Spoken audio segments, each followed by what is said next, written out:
et bienvenue dans cette vidéo de maroquinerie. Aujourd'hui je vais fabriquer un petit sac à main qui pourra se porter en bandoulière mais aussi à la ceinture. Le petit défi ça va être de faire une lanière qui sera amovible mais sans utiliser de mousqueton. Pour ça j'ai utilisé des boutons de colle et je pense avoir plutôt bien réussi, mais voilà, je vous laisse en juger et me dire ce que vous en pensez une fois que vous aurez vu la vidéo. Et du coup on se retrouve tout de suite dans l'atelier pour la fabrication. Et donc voici les patrons du sac à main. Comme vous pouvez le remarquer, il y en a beaucoup. Pour le cuir, je vais utiliser du cuir de veau souple en tannage minéral. Mais malheureusement ce cuir il est un petit peu trop souple pour un sac à main, et c'est pour ça que je vais le doubler avec un cuir de chèvre semi-rigide en tannage végétal. Allez, c'est parti pour le traçage des éléments du sac à main. Et ici je commence par tracer la partie arrière qui fera aussi le rabat. Je marque également tous les trous qui devront être faits par la suite. Et maintenant je trace le passant de la ceinture. Ici c'est la partie avant du sac. Là c'est le soufflet.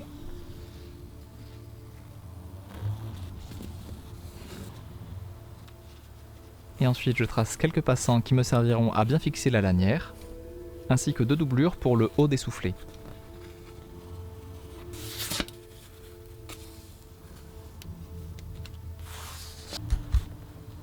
Je trace aussi une seconde fois cette partie pour faire une poche à l'intérieur du sac. Et je peux déjà passer à la découpe de ce cuir. Ça va beaucoup dépendre de ma position au-dessus de la peau et de comment je peux la déplacer, mais pour certaines découpes je vais découper grossièrement dans un premier temps pour être plus à l'aise et redécouper plus précisément ensuite.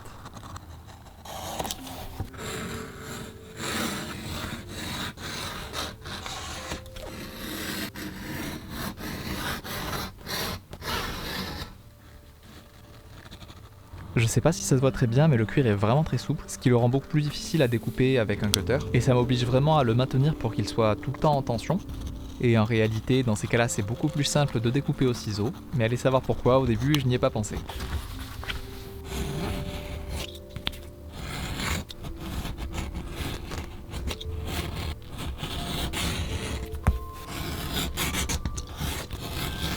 Et du coup, pour le reste des découpes courbes, je le fais évidemment au ciseau.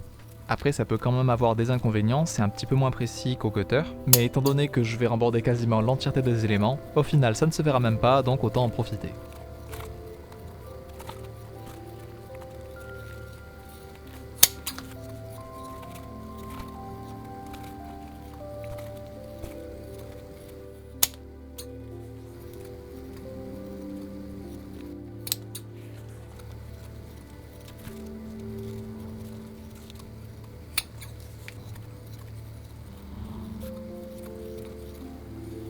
Pour un type de passant qui sera sur le soufflet, il me manquait le patron, alors j'en ai pris deux autres pour me débrouiller et tracer ce que je voulais.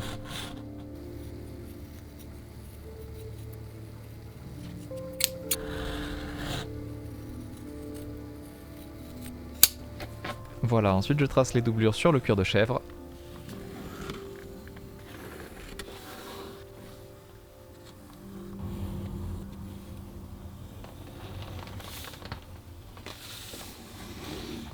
Vu que c'est une doublure, j'évite pas forcément tous les défauts, mais bon, j'évite quand même de placer des trous dans mes morceaux.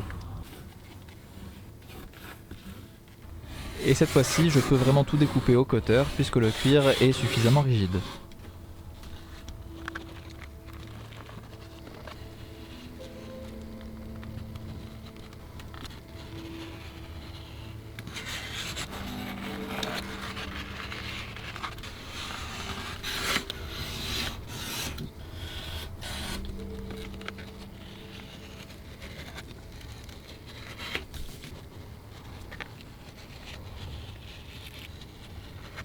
Je ne sais pas si vous avez remarqué ces petites encoches, mais pour vous expliquer, l'absence d'une bande de cuir d'environ 6 mm à ces endroits va me permettre de remborder le cuir sans être gêné par la doublure. Et enfin, tous les éléments sont découpés et ça en fait un sacré paquet. Ensuite, je découpe les angles du passant. Là, je marque l'endroit où je vais faire une petite incision qui me servira au moment du rembordage. Et une fois que c'est fait, je vais parer tous mes éléments. Ça ne se verra pas forcément, mais je vais parer à deux épaisseurs différentes. Un parage pour affiner simplement les bords, et un autre beaucoup plus fin qui me permettra de réaliser le rembordage.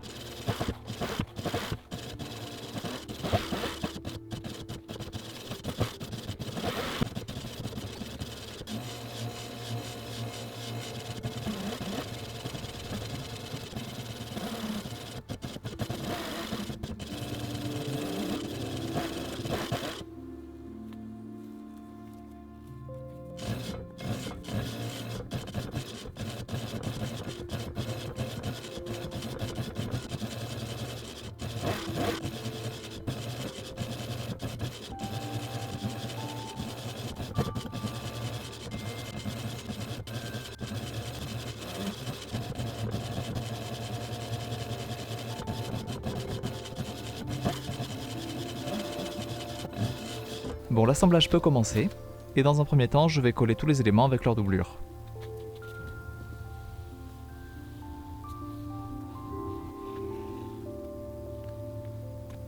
L'application de la colle a été particulièrement dure sur ce sac parce qu'il a fait très chaud quand j'ai tourné, ce qui fait qu'elle séchait beaucoup trop vite, donc il fallait que j'en mette petit à petit et que j'étale directement.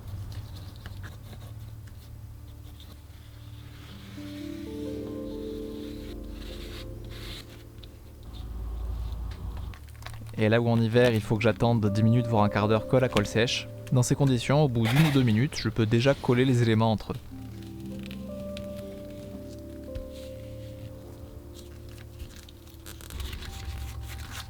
Donc ensuite je remets un petit peu de colle pour faire le rembord.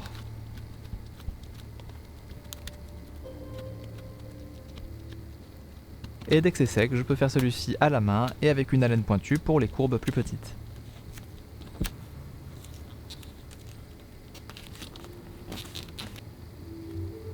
Et une fois que c'est fait, j'aplatis tout ça au marteau pour que ça tienne bien jusqu'à la couture.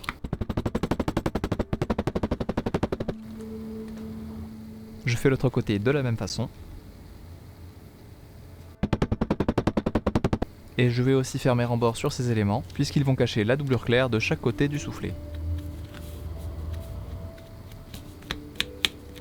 Quand il y a des angles vifs, ça fait un petit surplus de cuir qu'il faudra couper juste après au ciseau.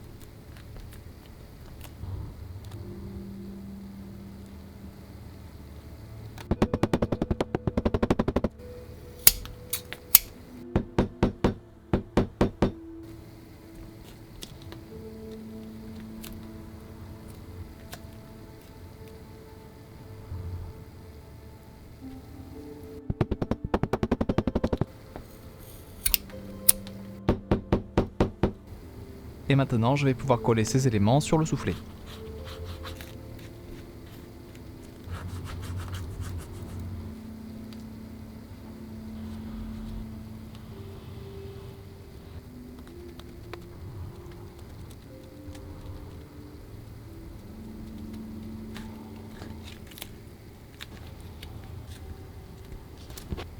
Et il ne restera plus qu'à faire 2 passants de chaque côté pour la lanière du sac.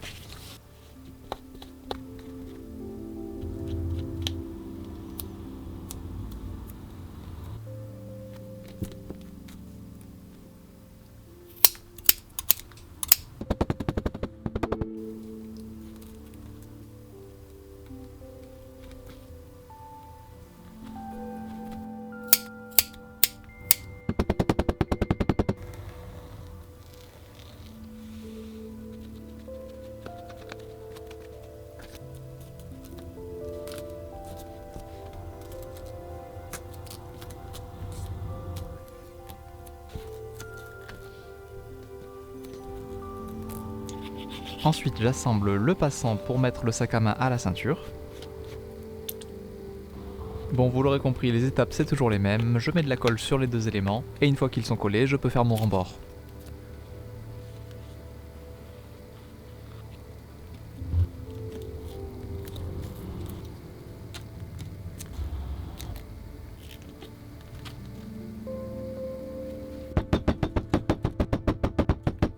Maintenant, je passe au collage de la doublure sur la partie arrière du sac.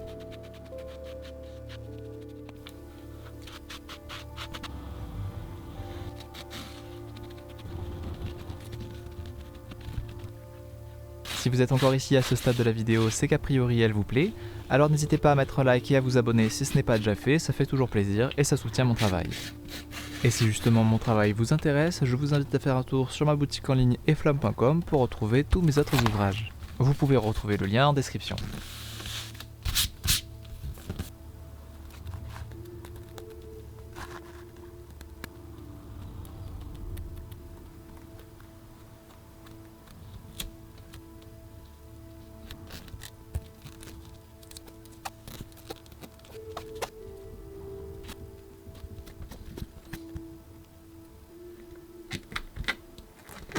Et voilà à peu près à quoi ressemblera le rabat.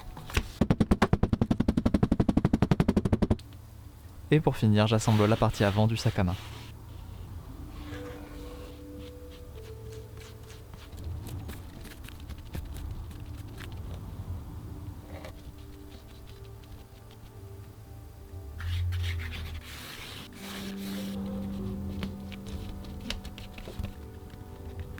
J'en profite aussi pour faire le rembord de la poche qui sera à l'intérieur.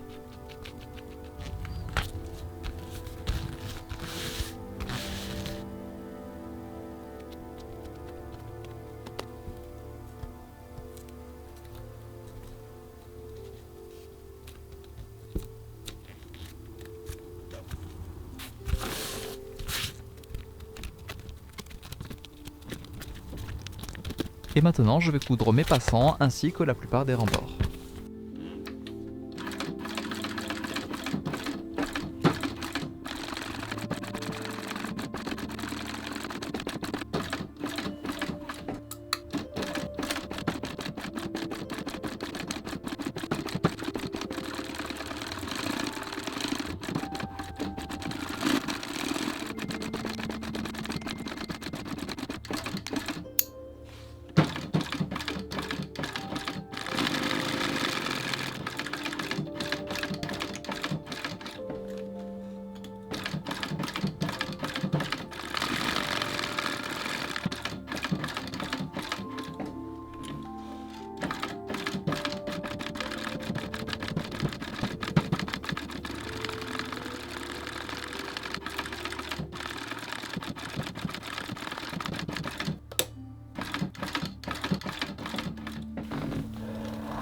Ici je trace une couture pour maintenir l'élément d'en dessous.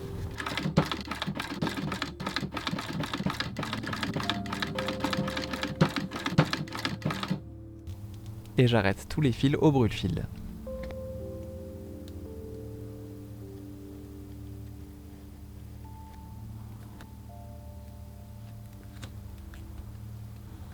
Pour les passants, je le fais au briquet puisque je suis sûr que ça ne se verra pas.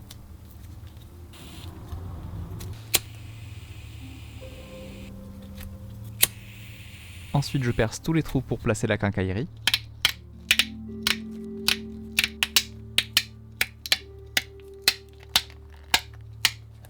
Et je peux commencer par riveter le passant de ceinture.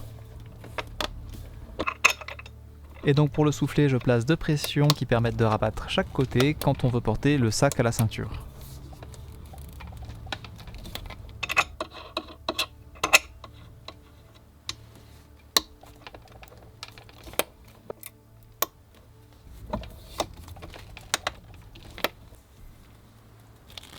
Et voilà à peu près ce que ça donnera. Bon, maintenant je vais coller ma poche sur la partie arrière du sac.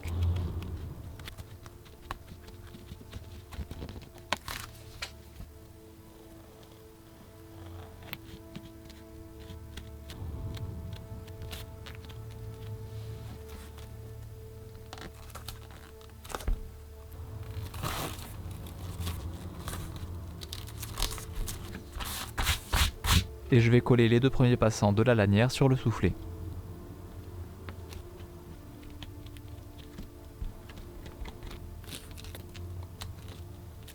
Et après ce collage, je vais pouvoir coudre cette partie de mon soufflet.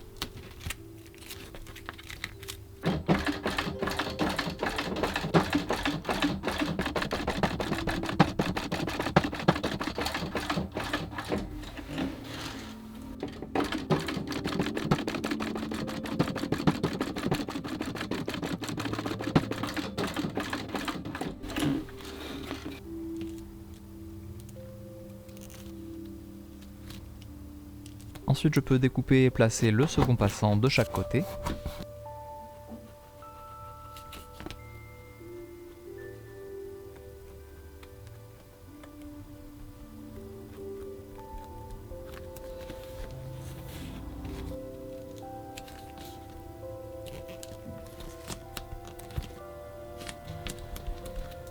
Et je vais installer les boutons de colle qui permettront de fixer la lanière.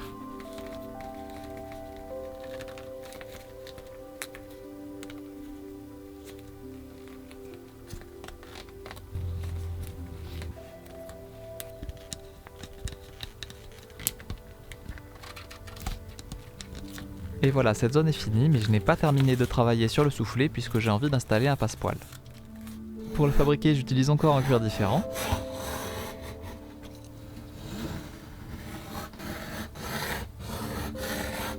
Et puisque c'est un cuir très épais, il va falloir que je l'affine avec la machine à parer.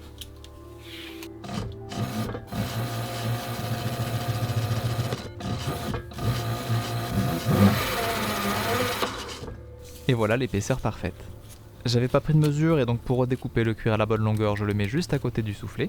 Et pareil pour le lacet du passepoil que je découpe en fonction du soufflet.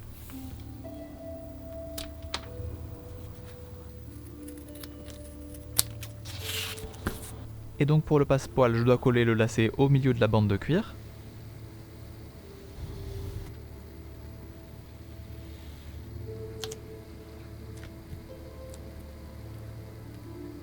Pour ensuite replier la bande sur elle-même.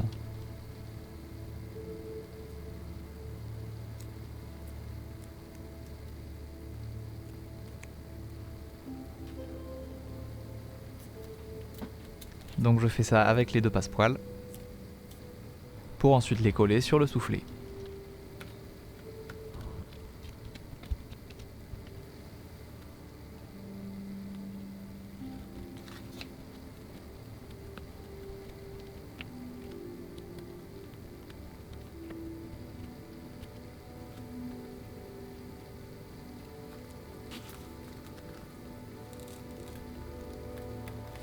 Au moment du collage, je ramène les extrémités sur l'extérieur pour que ça fasse une finition bien propre.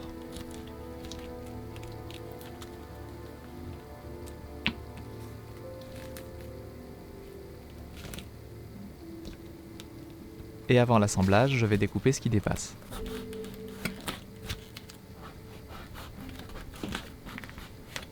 Et voici pour la marque où j'ai malheureusement oublié d'allumer l'enregistrement.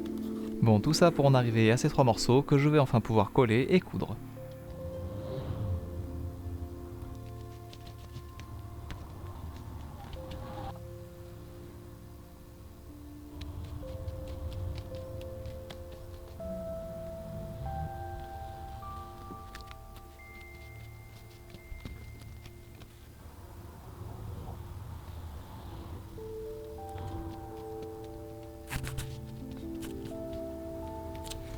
Je commence déjà par coller le dos avec le soufflet.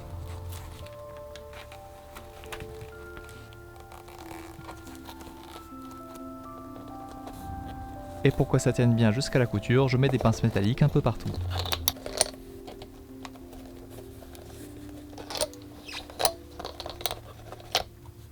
Je colle aussi la face avant de la même manière.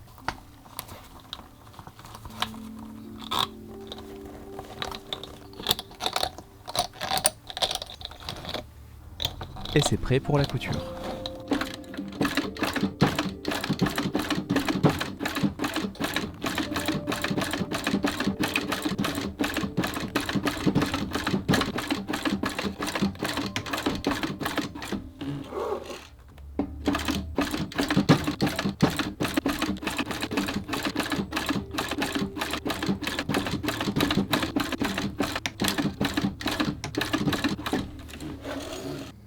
Et donc après avoir brûlé tous les fils, je peux retourner le sac pour voir à quoi il ressemble.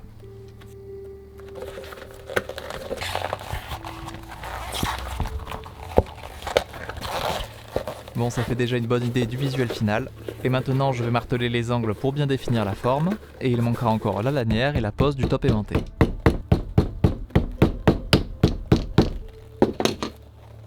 Pour la lanière, cette fois-ci ce sera un cuir rigide en tannage végétal déjà teinté. Et je vais simplement commencer par tracer le bout de la lanière et les trous pour faire passer les boutons de colle. Ensuite, je me sers d'une gouge pour découper les bouts. Et je fignole avec un petit papier à poncer.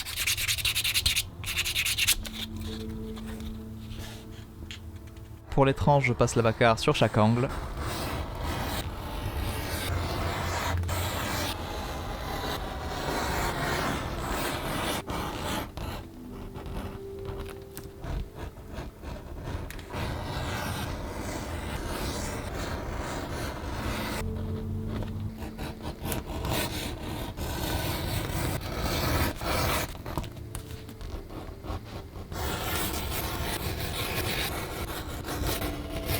Et pour les trous des boutons de colle, je commence par percer un trou rond,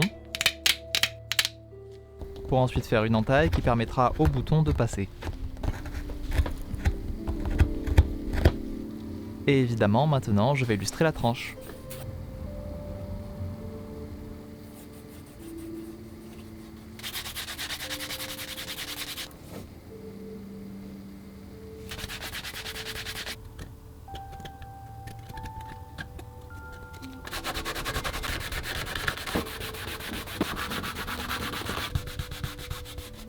La lanière est terminée et je vais pouvoir l'installer sur le sac. Mais juste avant, je vais poser le top aimanté pour fermer le sac à main.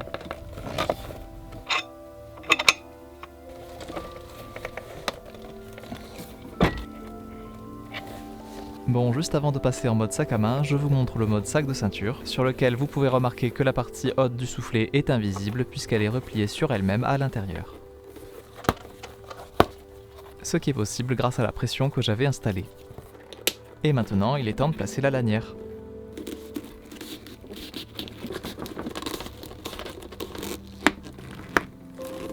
Et voilà à quoi servaient ces deux passants et ces deux boutons de colle.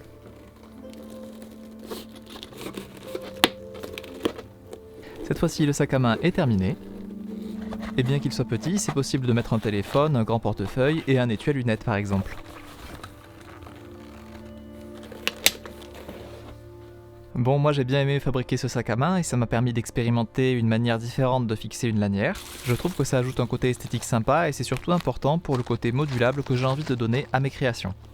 Et n'hésitez pas à me dire ce que vous en pensez en commentaire, ça m'intéresse vraiment d'avoir vos avis. Bon, la vidéo a été un petit peu plus longue que d'habitude, surtout à cause de tous les éléments qu'il y avait assemblés et de toutes les étapes. Mais j'espère qu'elle vous a plu parce que c'est pas fini. La prochaine étape, ça va être de faire des accessoires à mettre sur la lanière. Et donc j'espère que la prochaine vidéo vous plaira aussi. Elle devrait sortir d'ici 2 semaines à peu près. Et donc d'ici là, prenez soin de vous et moi je vous dis à la prochaine.